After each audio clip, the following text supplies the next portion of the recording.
श्री सीताराम। शिखावस्थी के चैनल में आप सभी का स्वागत है। मैं हूं शिखावस्थी। आज का मेरा वीडियो हरतालिका तीज पूजा विधि से संबंधित है। आज इस वीडियो में हम जानेंगे कि हरतालिका तीज वाले दिन आपको सुबह और शाम की पूजा किस प्रकार से करनी है। यदि तीज के आसपास आपको पीरियड्स आ जाते हैं तो उस स्थिति में आपको क्या करना है।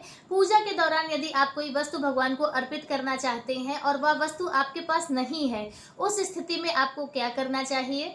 हम लोगों के यहाँ पे जब हम गौरी विसर्जन करते हैं, अपनी चौकी का विसर्जन करते हैं, उससे पहले माता गौरी से सभी व्रती महिलाएं अखंड सौभाग्य, पुत्र पौत्रादि, धन्य धान्य का वरदान मांगती हैं। तो वह वरदान आपको किस प्रकार से मांगना है वह भी जानेंगे। तो हरतालिका तीज पूजा विधि से संबंधित बहुत सारी महत्वपूर्ण बातें आज आपको इस वीडियो के माध्यम से प्राप्त होंगी। वीडियो को पूरा देखिएगा। अच्छा लगे लाइक कमेंट शेयर कीजिए। चैनल पर यदि पहली बार आए हैं तो चैनल को सब्सक्राइब कीजिए। हरतालिका तीज पूजा प्रत्येक वर्ष भाद्रपद मास के शुक्ल पक्ष की तृतीया तिथि को रखा जाता है और तृतीया तिथि माता पार्वती को पूर्ण रूप से समर्पित होती है। तो इस दिन जो भी महिलाएं पूजा अर्चना वंदना करती है उन्हें माता पार्वती का विशेष आशीर्वाद, विशेष उनकी प्रसन्नता प्राप्त होती है। कहते हैं कि पहली बार माता पार्वती ने इस व्रत को रखा था और भगवान भोलेनाथ उन्हें पति स्वरूप प्राप्त हुए थे। तो तभी से यह परंपरा चली आ रही है कि सभी सुहागन स्त्रियां अखंड सौभाग्य की कामना करके, अपने पति की उन्नति, उनकी दीर्घ आयु, उनके उज्जवल भविष्य की कामना करके इस व्रत को करती है। और सभी कुंवारी कन्याएं एक श्रेष्ठ घरवर की प्राप्ति के लिए हरतालिका तीज व्रत करती हैं। तो हमें क्या और किस प्रकार से करना है, तो देखिए, तीज वाले दिन सुबह सवेरे आप सूर्योदय से पूर्व स्नान करें। स्नान से पहले आपको मुख शुद्धि करनी होती है। याद रखिएगा, किसी भी पेस्ट का प्रयोग आपको नहीं करना है। उस दिन आपको दातून से मुख शुद्धि करनी है। तीज और चतुर्थी वाले दिन जब तक आप अपने व्रत का पारण नहीं कर लेंगे तब तक आपको पेस्ट का प्रयोग नहीं करना है। स्नान वाले जल में सफेद तिल डालकर स्नान करें। सफेद तिल का स्नान तीज वाले दिन करना बेहद शुभ माना जाता है, बहुत ही ज्यादा पुण्यमयी माना जाता है। तो आप सफेद जल तिल से स्नान करें। स्नान के बाद आप पंचोपचार विधि से भगवान भोलेनाथ, माता पार्वती की पूजा अर्चना वंदना करें। या तो आप अपने घर पे जो भी आपके शिव परिवार हो वहां पे पूजा कर ले, या आसपास शिव मंदिर हो तो वहां जाकर आप पूजा अर्चना वंदना करें और अपने व्रत का संकल्प लें। जब आप पूजा करेंगे, व्रत का संकल्प लेंगे, तो पूजा जो सुबह की पूजा है, तो सुबह की पूजा का शुभ मुहूर्त आपका रहेगा सुबह 5:56 से 8:31 का। तो इस शुभ मुहूर्त पे आप पंचोपचार विधि से पूजा अर्चना करके अपने व्रत का संकल्प ले लें। सुबह और फिर आपको अपने व्रत की तैयारी करनी है। शाम के समय प्रदोष काल में आपको पूजा अर्चना करनी है। और यदि आप पीरियड से हैं, पीरियड आपको आसपास आ गया है, तो उस स्थिति में आप अपने पति से पूजा अर्चना करवा सकते हैं। और यदि आपके घर पे कोई और, आपकी सासू माँ, आपकी नंद, बहन, माता, कोई भी दूसरी स्त्री है जो व्रत करती है, तो आप उनसे अपने बदली पूजा अर्चना करा सकते हैं। और इसके साथ ही आप जैसे कि जहाँ पर पूजा हो रही हो वहाँ पे दूर बैठ के आप कथा सुन सकती हैं, भगवान के मंत्रों का जाप कर सकती हैं, भजन कीर्तन कर सकती हैं। तो इस प्रकार से यदि आप पूजा करते हैं तो किसी भी तरह का बिल्कुल भी आप मन छोटा ना करें, आपको व्रत का पूर्ण फल प्राप्त होगा। ठीक है। और इसके साथ ही जैसे आप पूजा कर रहे हैं और कोई वस्तु आप भगवान को अर्पित करना चाहते हैं लेकिन आपके पास नहीं है, तो उस स्थिति में आप क्या करेंगे, हाथ में पुष्प लेंगे, थोड़े से अक्षत लेंगे और जो भी वस्तु आप भगवान को अर्पित करना चाहते हैं तो उस वस्तु का ध्यान कीजिए कि हे भगवान, जैसे आपको पंचामृत अभिषेक करना है भगवान का और आप फोटो पे पूजा कर रहे हैं तो आप पंचामृत अभिषेक नहीं कर पा रहे हैं, तब आप हाथ में पुष्प लेकर और अक्षत लेकर कहिए कि हे भगवान भोलेनाथ, माता पार्वती, हम आपका पंचामृत दिव्य अभिषेक कर रहे हैं। और ऐसा भाव करके, ध्यान करके आप उस अक्षत और पुष्प को भगवान को अर्पित कर दीजिए। आपको पंचामृत अभिषेक करने का पुण्य फल प्राप्त होगा। तो इस तरह से भी आप भाव से पूजा अर्चना कर सकते हैं। तो या तो हुई बात कि यदि आपके पास वस्तु नहीं है तो आप उसमें क्या करें। अब शाम को प्रदोष काल की पूजा के विषय में हम जान लेते हैं। तो प्रदोष काल की पूजा का शुभ मुहूर्त रहेगा शाम को 6 बज के और रात्रि में 9 बजे तक, यानी कि 6 बजे से 9 बजे का जो समय है वह बहुत ही शुभ बताया जा रहा है और पूजा के लिए बहुत ही उत्तम है। तो इस समय आपको पूजा करनी है। ध्यान रखिएगा, प्रयास कीजिएगा कि प्रदोष काल में ही आपकी पूजा शाम वाली संपन्न हो जाए, क्योंकि शंकर भगवान की पूजा प्रदोष काल में बहुत शुभ मानी जाती है।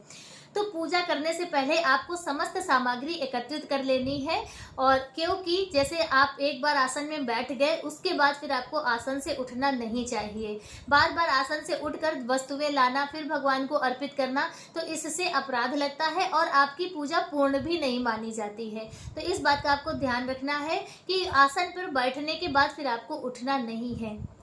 ठीक है, तो अब हम पूजा प्रारंभ करते हैं। पूजा प्रारंभ करने से पहले सभी वस्तुओं में गंगा जल छिड़क के आप सभी वस्तुओं को पवित्र कर लीजिए, और उसके बाद फिर आप अपना आसन शुद्ध कीजिए और आप स्वयं आचमन कीजिए। आचमन करने के बाद फिर हम पूजा के लिए चौकी सजा लेंगे। और याद रखिएगा कि इस पूजा में केले के स्तंभ यानी कि केले के खंभे, केले के पत्ते का बहुत ज़्यादा महत्व तो बताया गया है।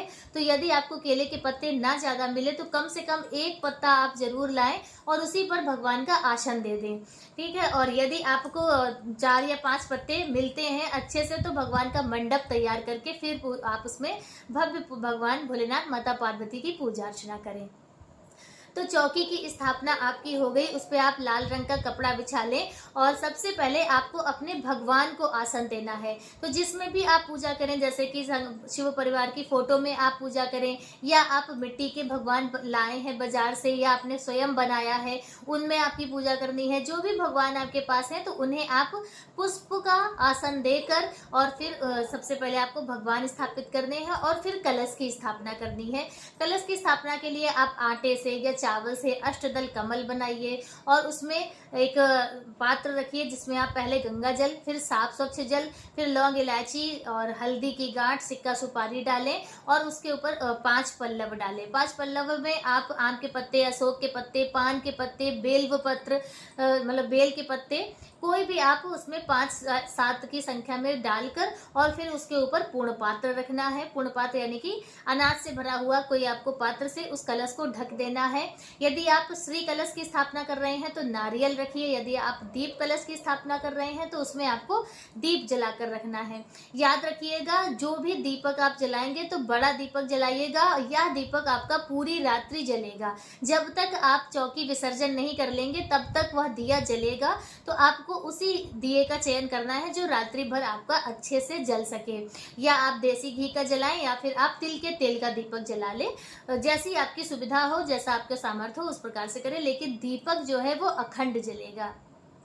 तो इस तरह से दीपक की स्थापना हो गई, आपकी कलश की स्थापना हो गई।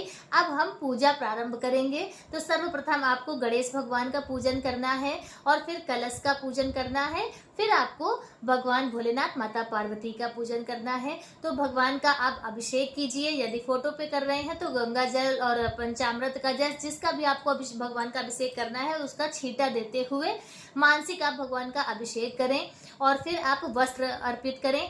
वस्त्र स्वरूप आप भगवान भोलेनाथ को गमछा अर्पित कर सकते हैं, माता पार्वती को साड़ी चुनरी अर्पित कर सकते हैं। और उसके बाद वस्त्र स्वरूप हो गया, फिर माता पार्वती को आपको 16 श्रृंगार अर्पित करने हैं। ठीक है, 16 श्रृंगार माता पार्वती को अर्पित कीजिए, या जो भी कुछ आपके पास श्रृंगार की सामग्री हो वो आप माता पार्वती को समर्पित करें। भगवान भोलेनाथ को चंदन का टीका लगाएं, माता पार्वती को सिंदूर का टीका लगाएं और उसके बाद फिर बिल्व पत्र, समी पत्र, गणेश भगवान को दूर्वा दल और भगवान की जितनी भी प्रिय वस्तुएं हैं और जैसे पुष्प है, धतूरा है, तो यह सारी वस्तुएं आप एक एक करके भगवान को अर्पित कीजिए। और इस समय आप माता गौरी का या भगवान भोलेनाथ के मंत्रों का आप जाप कीजिए, शिव चालीसा का पाठ करते रहें। यानी कि इस समय आपको बातें नहीं करनी है, मंत्रों का जाप कीजिए। भगवान का ध्यान करते हुए आपने निर्जल व्रत रखा है तो इसलिए पूर्ण श्रद्धा और विश्वास के साथ आप भाव रखिए कि सामने स्वयं माता गौरी और बाबा भोलेनाथ आपके सामने विराजमान है और आप उनका पूजन अर्चन कर रहे हैं।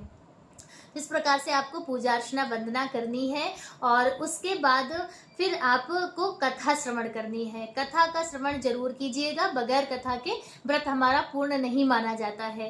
कथा श्रवण कीजिए, आरती कीजिए और उसके बाद आरती करने के बाद भगवान से क्षमा प्रार्थना कीजिए। और इसके जब आपकी यहाँ प्रदोष काल की पूजा हो गई, फिर एक बार रात्रि में 12 बजे यानी कि निशीत काल में पूजा अर्चना करने का विधान होता है। भगवान भोलेनाथ की पूजा निषेध काल में करना बहुत ही शुभ माना जाता है। तो आप भगवान भोलेनाथ के निषेध काल में पूजा अर्चना करें और ये पंचोपचार विधि से जल का छिड़काव कर दीजिए, थोड़ा सा चंदन पुष्प चढ़ा दीजिए और धूप जलाकर आरती कर दीजिए। आरती यदि आप नहीं भी कर रहे हैं तो आरती जलाकर रख दीजिए। तो इस प्रकार से आपको एक बार 12 बजे पूजा अर्चना करनी है और उसके बाद आपको रात्रि जागरण करना है। हरतालिका तीज में रात्रि जागरण का बहुत बड़ा विधान है, तो आप रात्रि जागरण कीजिए। सुबह सवेरे फिर से आपको स्नान करना है, स्नान करके पूर्ण 16 श्रृंगार करना है। 16 श्रृंगार आप स्वयं कीजिए, फिर माता गौरी भगवान भोलेनाथ की पूजा अर्चना कीजिए और उसके बाद फिर आपको चौकी विसर्जन करना है। चौकी विसर्जन करने से पहले हम लोगों के यहाँ पर माता पार्वती से सभी व्रती महिलाएं अखंड सौभाग्य की कामना करती हैं, उनसे वरदान मांगती हैं। तो वह वरदान आपको कैसे मांगना है कि जब आप चौकी विसर्जन कर लेंगे तो उस चौकी पे आपको स्वास्तिक बनाना है। चौकी के चारों ओर और बीच में 5 स्वास्तिक बनाने हैं और फिर उस चौकी पर आपको प्रणाम करके बैठना है। प्रत्येक व्रती महिला उस चौकी पर बैठेगी और जो दूसरी और महिलाएं होती हैं आपके साथ में, जो भी हो पूजा करने वाला या कोई ना हो तो आप अपने घर से अपने बच्चों से अपने पति से भी करा सकते हैं। तो वह आपका नाम लेकर आपसे पूछेंगे कि गौरी के पाटे पे कौन बैठा है। जैसे कि हमसे कोई पूछे कि शिखा गौरी के पाटे पे कौन बैठा है, तब आप बोलेंगे कि हम शिखा बैठे हैं और फिर कहेंगे कि क्या मांगा गौरी माता से, तुमने क्या मांगा। तब कहेंगे कि दूध पूत धन संपत्ति अखंड सौभाग्य। ठीक है, इस तरह से आपको 5 या 7 बार कहना है। क्या कहना है कि गौरी के पाटे पे कौन बैठा है, हम बैठे हैं, बैठने वाला अपना नाम बताएगा, हम बैठे हैं, क्या मांगा, दूध पूत धन लक्ष्मी अमर सुहाग, दूध पूत धन लक्ष्मी अमर सुहाग। तो इस तरह से आपको 5 या 7 बार करना है, गौरी माता को प्रणाम करना है। और ऐसी मान्यता है कि यदि आप इस कार्य को करते हैं तो गौरी माता आपको धन धान्य पुत्र पौत्रादि से परिपूर्ण करती है, अखंड सौभाग्यवती होने का आशीर्वाद देती हैं। तो बस इस प्रकार से आपको अपनी हरतालिका तीज की जो पूजा अर्चना है वह करनी है। माता गौरी बाबा भोलेनाथ का आशीर्वाद प्राप्त करना है। आपका हरतालिका तीज व्रत निर्विघ्न संपन्न हो, यह कामना हम भी करते हैं आप सभी के लिए। हरतालिका तीज व्रत की आप सभी को हार्दिक शुभकामनाएं। मिलते हैं दूसरे वीडियो में किसी दूसरी जानकारी के साथ। तब तक के लिए श्री सीताराम, हर हर महादेव।